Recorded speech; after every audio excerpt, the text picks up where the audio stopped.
자, 2012년부터 정부가 지적재조사 사업을 하고 있습니다. 우리가 지적대장이, 토지대장이 있죠.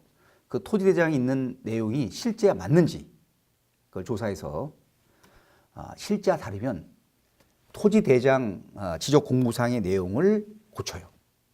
고친 다음에 면적이 줄어드는 사람도 있고 늘어나는 사람도 있어요. 면적이 줄어든 사람과 늘어난 사람. 늘어난 사람은 돈을 내야 돼요. 줄어든 사람은 돈을 받습니다. 그러면 이렇게 지적재조사 사업에 의해서 돈을 더 내거나 돈을 받았을 때 돈을 더 낸 사람은 취득이냐, 돈을 받은 사람은 양도냐, 이런 문제죠. 그러나 지적재조사 사업으로 인한 것은 실제 토지 면적이 달라지는 게 아니고 공부상의 토지 면적을 변동된 걸 반영한 겁니다. 따라서 그거는 양도라고 보기는 어렵죠. 지적재조사 사업을 실시한 2012년부터 그 부분은 소급해서 양도로 안 봅니다. 그리고 돈을 낸 사람은 받은 사람이 양도를 안 보면 취득을 볼 수가 없는 거죠. 서로 대응돼야 되잖아요.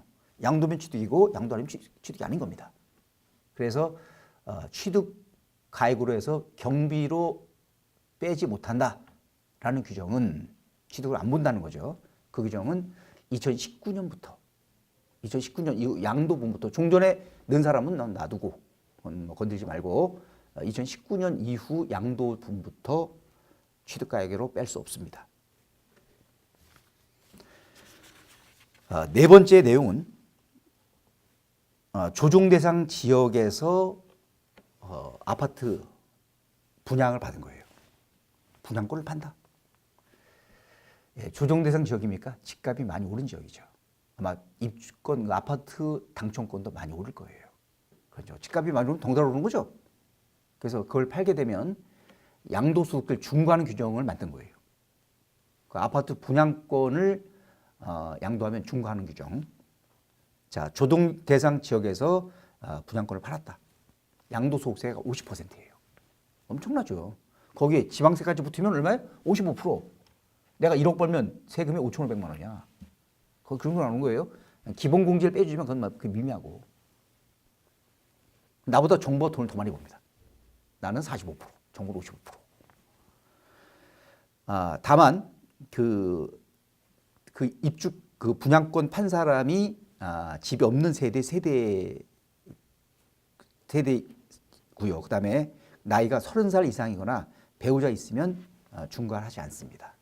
이런 규정을 만들어서 2018년 1월 1일 이후 양도분부도 적용한다고 법을 시행을 했어요. 그런데 사람들이 이런 반론을 제기하는 거예요. 아니, 조정대상 지역 공고되기 전에 분양권을 분양받은 사람인데 왜 갑자기 규정을 만들어서 과세하냐? 왜 갑자기? 조정대상 지역도 아니었는데 분양받을 당시는. 그러니까 그런 반발이 있으니까 정부가 법을 보완을 시킨 거예요. 조정대상 지역 공고 나기 전 입주자로 선정된 지위를 나중에 팔았다. 계약하고 계약금 준 사실이 확인되면 50% 세율 대상에서 제외하겠다라고 규정을 보완한 거예요. 이 규정은 2018년 8월 28일 이후 양도분부터 적용합니다. 시행 날짜가 8월 28일 날이에요. 자, 기억하시고요.